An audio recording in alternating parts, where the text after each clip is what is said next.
Bonjour à tous, donc cette présentation fait suite au webinaire du 18 février et du 4 mars dans lesquels nous avons présenté à nos partenaires l'évolution concernant les déclarations trimestrielles RSA et primes d'activité. Donc je me présente, je suis Luc Stubbs, conseiller relations de service et je suis avec Emmanuel. Bonjour, donc je suis Emmanuel Calvi, conseiller appui métier et système de production. Afin de compléter cette introduction, l'évolution intervient dans le cadre du projet de la solidarité à la source mis en place par les pouvoirs publics. La première étape était la mise en place du montant d'aide sociale. Aujourd'hui, nous allons voir le pré-remplissage des déclarations trimestrielles RSA et primes d'activité. Donc comme vous le disiez Emmanuel, ce projet il a été lancé par les pouvoirs publics et il a plusieurs objectifs. Ça va être de simplifier les démarches des allocataires, donc de faciliter l'accès aux droits et de fiabiliser les informations qui sont connues au dossier. Donc la première étape de cette solidarité à la source, c'était la mise en place progressive du montant d'aide sociale. Ça a été fait progressivement depuis 2023. L'utilisation du montant d'aide sociale est devenue obligatoire dans les déclarations RSA et primes d'activité à compter de janvier 2024. Et la deuxième étape de ce projet de solidarité à la source, c'est le pré-remplissage des déclarations trimestrielles RSA et primes d'activité. Donc c'est cette évolution que l'on va voir aujourd'hui. Et cette réforme, cette évolution, elle va être généralisée à toutes les CAF au 1er mars 2025. On commencera par vous présenter quelques éléments de contexte. On verra les impacts de la réforme en termes de réglementation. On verra les écrans du CAF.fr et on verra quelques nouvelles évolutions. Allez, c'est parti pour le contexte avec quelques chiffres clés et les grands points de cette réforme. Donc vous l'aurez compris, cette évolution, elle va concerner les bénéficiaires de la prime d'activité et du RSA. Ce public représente une part importante de notre fichier, puisque vous le voyez au niveau national, pour la prime d'activité, on a 4,45 millions de bénéficiaires et pour le RSA, on est à 1,89 million de bénéficiaires. Les sommes versées sont importantes, 9,6 milliards pour la prime d'activité et 11,4 milliards pour le RSA. Et ce sont des dossiers qui connaissent régulièrement des trop-perçus, du fait de la trimestrialité, d'une part, mais également des erreurs dans les déclarations trimestrielles, puisque vous voyez que 60% des déclarations trimestrielles sont erronées.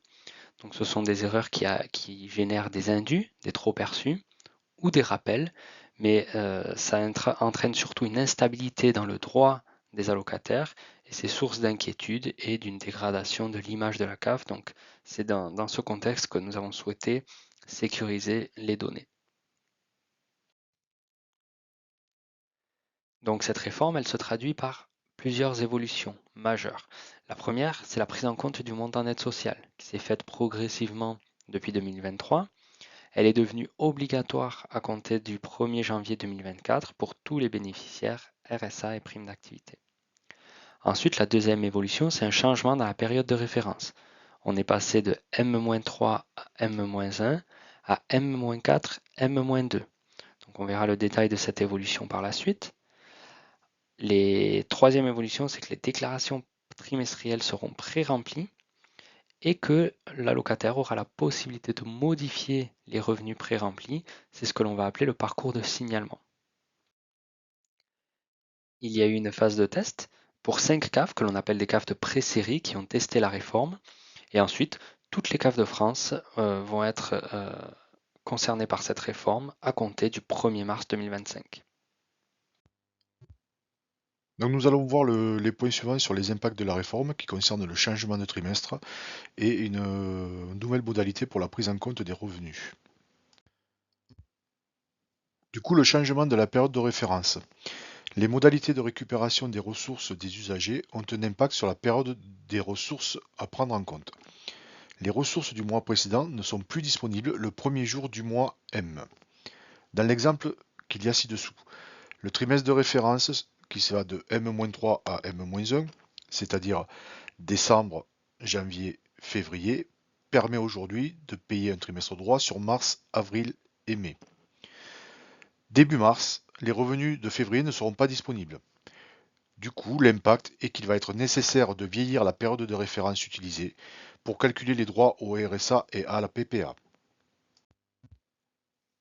La période de trimestrialité va reculer donc d'un mois. Le trimestre de référence passe de M-3 à M-1 à M-4, M-2. Donc, on reprend l'exemple qu'il y a ci-dessous. La trimestre de référence M-4, M-2 va correspondre au mois de novembre, décembre et janvier.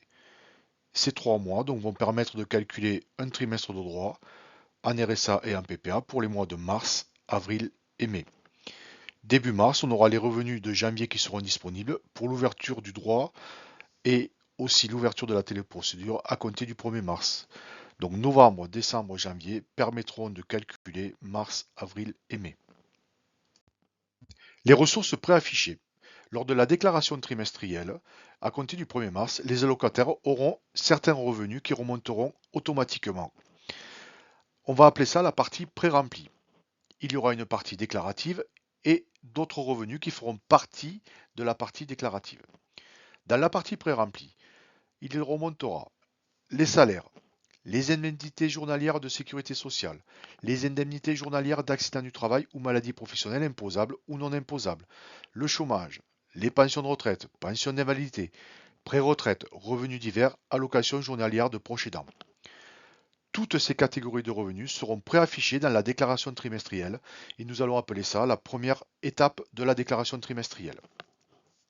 Dans une deuxième partie, donc, il y aura la partie déclarative où les allocataires devront indiquer les revenus de travailleurs indépendants et micro-entrepreneurs, les pensions alimentaires reçues et les revenus perçus à l'étranger. Ce sera la deuxième partie dans laquelle les usagers devront déclarer ces revenus. Il y aura aussi qui seront remontés en automatique d'autres types de revenus qui seront les revenus évalués par le conseil départemental pour le RSA et les revenus de capitaux mobiliers pour la prime d'activité. Ces deux catégories de revenus sont déjà connues et seront indiquées dans la deuxième partie de la déclaration trimestrielle. Un point important, pour les nouvelles demandes de RSA et de PPA qui vont être formulées et faites lors de la téléprocédure, la récupération automatique des revenus des ressources issues du DRM affichage n'est pas encore possible. L'allocataire doit toujours déclarer la totalité de ses revenus perçus pour le premier trimestre de référence et compléter les cases correspondantes. Donc, un changement de règle de prise en compte des ressources de l'usager va s'imposer. Jusqu'à présent, il était demandé à l'usager de déclarer les ressources sur le mois de perception sur son compte bancaire. Désormais, les ressources prises en compte correspondent de versement par l'employeur ou l'organisme social et non plus à la date de perception par l'usager. Dans l'exemple qu'il y a ci-dessous, on voit que le paiement est fait le 28 décembre 2024 par virement sur le bulletin de paie. Dans cet exemple, le salaire du mois de décembre est versé par virement le 28 décembre. Même si l'usager le reçoit au début du mois de janvier, le montant sera pris en compte sur le mois de décembre. Dans les écrans qui suivent, nous allons voir la déclaration trimestrielle, RSA et prime d'activité, les différents écrans de cette déclaration trimestrielle. Nous verrons également la procédure de signalement et la consultation des ressources sur l'espace Mon compte. Donc vous l'aurez compris, afin de simplifier et de sécuriser les démarches des usagers, certaines ressources seront préaffichées lors de la déclaration trimestrielle de RSA et de prime d'activité. Donc ça va être les revenus qui seront récupérés auprès des employeurs et des organismes sociaux, comme les salaires, les indemnités chômage, les indemnités journalières maladie, maternité ou les retraites. Donc ces ressources seront affichées mois par mois et employeur par employeur ou organisme verseur, et l'allocataire aura la possibilité de les valider ou de les corriger en cas d'erreur. Pour vérifier cette information, tous les usagers peuvent accéder au portail national des droits sociaux qui fait apparaître tous les montants des revenus en montant net social. On vous a mis l'adresse du site. Une fois les données validées ou corrigées, l'usager finalisera sa déclaration en complétant éventuellement sa déclaration s'il perçoit d'autres ressources qui n'auraient pas été récupérées automatiquement. C'est le cas par exemple des revenus non salariés, des pensions alimentaires ou des revenus perçus à l'étranger. Ce parcours est ainsi conçu pour séquencer la déclaration trimestrielle en 2 temps au sein de la même démarche. Un premier temps pour confirmer, modifier ou ajouter des ressources récupérées automatiquement ou supprimer un employeur ou un organisme. Et dans un second temps, pour compléter les ressources non récupérées automatiquement, qui est la partie déclarative. L'accès au module de déclaration trimestrielle de ressources s'effectue toujours par le même moyen. Pas de changement là-dessus. Soit on clique sur l'alerte en haut de l'espace Mon compte en rouge, ou alors dans l'onglet Mes ressources, on aura la possibilité de déclarer les ressources. Avant d'accéder au module de déclaration de ressources, une fenêtre, une pop-up va s'ouvrir pour informer l'usager des dernières évolutions. Donc on va l'informer qu'une partie de ses ressources est déjà pré-remplie et que les mois à déclarer changent. Donc la déclaration trimestrielle, la téléprocédure, elle comporte désormais deux étapes. La première, qui est la partie pré-remplie avec les ressources récupérées automatiquement, et la deuxième, qui est une partie déclarative avec les ressources qui n'ont pas pu être récupérées automatiquement. Il y a quand même une petite subtilité lorsque les revenus doivent être déclarés, donc on est dans la deuxième partie de la déclaration trimestrielle de ressources, l'allocataire doit continuer à déclarer les ressources sur le mois de perception.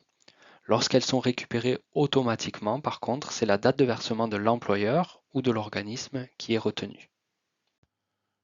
Donc nous allons voir un premier cas qui est le parcours simple pour la validation de bout en bout de la déclaration trimestrielle RSA ou PPA. La déclaration trimestrielle RSA PPA. Donc on a une première étape comme on l'a vu plus tôt. C'est l'accès aux ressources pré-remplies. Cette page présente toutes les ressources qui sont récupérées au DRM, qui est le dispositif de ressources mutualisées. Dans l'éditorial, on apporte des précisions sur les ressources affichées qui sont uniquement celles perçues en France, la possibilité de les modifier en cas d'erreur, et toute modification donnera lieu donc à un contrôle. Dans la deuxième partie, on voit toutes les ressources récupérées, que l'allocataire peut vérifier et contrôler aussi sur mes droits sociaux. On vous l'expliquera plus tard. Et il y a un accès en bas à la correction des ressources qui va s'appeler, ce sera un signalement. Le bouton quitter amène vers une pop-up d'abandon de la démarche et le bouton continuer amène vers la page déclarer mes ressources trimestrielles qui est la deuxième étape de la nouvelle téléprocédure. Dans un parcours où les ressources sont validées par le locataire, donc il va valider les ressources parties, mes ressources pré-remplies. Il y aura donc un pop-up qui va s'afficher pour l'informer que ces ressources récupérées sont validées et qu'il va accéder à la déclaration des autres revenus qui ne sont pas récupérés automatiquement. Au clic sur Continuer, on accède à la partie déclarative. La deuxième étape, qui est donc la partie déclarative après confirmation des ressources qui ont été préaffichées. L'usager doit choisir la nature des revenus qu'il souhaite déclarer en plus des revenus préaffichés. En remarque, une liste plus longue de nature de ressources est présentée lors de la téléprocédure. Les natures de revenus récupérées automatiquement sont donc grisées. Partie déclarative après confirmation des ressources préaffichées. Une fois la sélection de la catégorie de revenus effectuée, un écran de saisie s'affiche pour les montants à saisir sur les 3 mois correspondants. Fin. Une fois la saisie des ressources effectuée et au clic du bouton Continuer, un récapitulatif des ressources trimestrielles récupérées et déclarées s'affiche à l'usager.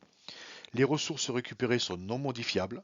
Les ressources déclarées sont modifiables par le petit pictogramme qui est un crayon. Donc maintenant, on va voir un deuxième cas de figure où l'allocataire doit modifier les ressources récupérées. C'est ce que l'on appelle la procédure de signalement, le parcours de signalement. Donc si l'usager constate une erreur dans le montant des ressources restituées sur la page des ressources récupérées automatiquement, il va pouvoir nous le signaler. Il va devoir cliquer sur le petit menu déroulant Vous constatez une erreur, puis sur le bouton Signaler une erreur. Il aura un petit pop-up qui va s'afficher pour l'informer que sa prise en compte de modification sera immédiate, mais qui pourra faire l'objet d'un contrôle par la suite. Il devra alors sélectionner la nature des ressources qu'il souhaite modifier. Donc l'usager ne peut sélectionner qu'un seul type de ressources à modifier à la fois. Une fois qu'il a sélectionné la nature de revenu, il devra sélectionner l'employeur ou l'organisme concerné par la modification de ressources. Puis il peut réaliser deux actions, soit modifier les ressources, soit supprimer l'employeur. Dans cette démonstration, l'usager cliquera sur Modifier mes ressources. On lui demande ensuite de sélectionner le mois pour lequel il souhaite apporter une modification et on lui rappelle que les ressources corrigées doivent être déclarées en montant net social. Ensuite, la raison sociale ou le numéro tiré de l'employeur concerné est affiché pour éviter toute erreur. Donc ici, l'usager doit apporter les corrections sur les montants des mois sélectionnés. Dans ce cas, il devra nous transmettre le bulletin de salaire ou le relevé de situation du mois concerné par la correction. Il lui sera également demandé s'il est toujours salarié de son entreprise, sinon il devra également fournir son contrat de travail. Il a la possibilité d'inscrire un commentaire et il faut faire attention car il n'y a pas de contrôle de cohérence entre le document transmis par l'allocataire et le document attendu. Un pop-up va venir s'afficher pour valider la fin de la démarche et on va lui préciser qu'après confirmation, ces corrections seront prises en compte pour le calcul des droits et qu'il ne pourra pas réaliser un autre signalement pour ces mêmes ressources. Une page récapitulative permet à l'usager de visualiser les signalements effectués, donc il verra les modifications qu'il a apportées en bleu.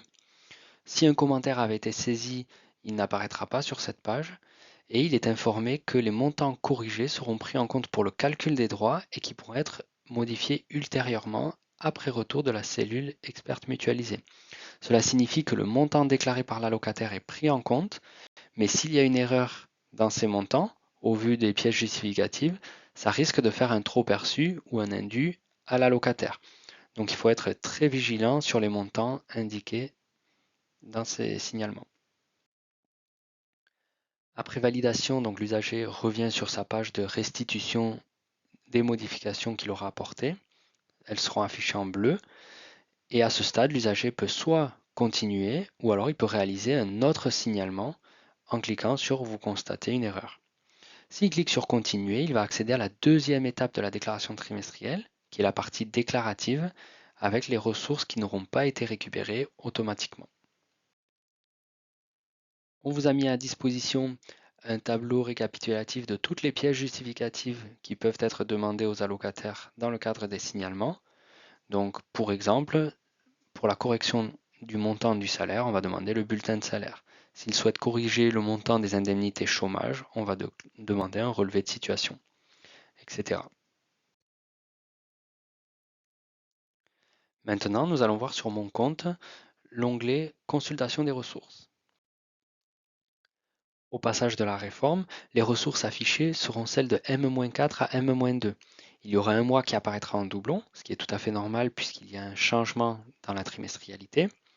Il y aura également un nouvel édito qui sera affiché pour informer l'allocataire que les ressources que nous prenons en compte sont celles qu'il a déclarées ou celles que nous avons récupérées automatiquement auprès de l'employeur ou de l'organisme prestation. L'usager verra apparaître également les codes d'origine des ressources pour savoir si ce sont des ressources récupérées automatiquement ou bien des ressources qu'il aura lui-même déclarées. L'usager a toujours accès au chatbot, donc c'est la petite bulle verte qui est présente en bas à droite de l'écran, dans lequel l'allocataire peut poser ses questions et une rubrique de dialogue va s'ouvrir. Nous allons voir les autres évolutions qui vont concerner les nouveaux formulaires de déclaration trimestrielle RSA et PPA complémentaires et la demande de RSA. En ce qui concerne la déclaration trimestrielle au format papier, lorsque les ressources sont récupérées au DRM, donc le dispositif de ressources mutualisées, pour toutes les personnes présentes au dossier de l'allocataire, il semble inutile d'adresser une déclaration trimestrielle qui propose les rubriques de ressources déjà collectées, donc ce qui concerne les salaires, les indemnités de chômage, de maladie, etc. Une nouvelle déclaration trimestrielle est créée, la déclaration trimestrielle complémentaire. Le bénéficiaire recevra une déclaration trimestrielle complémentaire pour qu'il puisse déclarer les revenus qui ne sont pas issus du DRM. Les déclarations trimestrielles habituelles complètes continuent à être adressées dans les autres situations. En ce qui concerne les demandes de RSA et de PPA, la récupération automatique des ressources et leur préaffichage n'est pas encore possible pour les nouvelles demandes de RSA PPA qui sont formulées lors de la téléprocédure. Dans ces cas, L'allocataire doit toujours déclarer la totalité de ses revenus perçus pour le premier trimestre de référence et compléter les cases correspondantes. Il y aura une pop-up de rappel en entrée de téléprocédure qui indique que les revenus doivent être déclarés en montant net social. J'espère que cette présentation vous permettra d'appréhender au mieux cette évolution et vous permettra aussi d'accompagner les usagers dans leur démarche. À bientôt lors de nos prochains ActuCAF.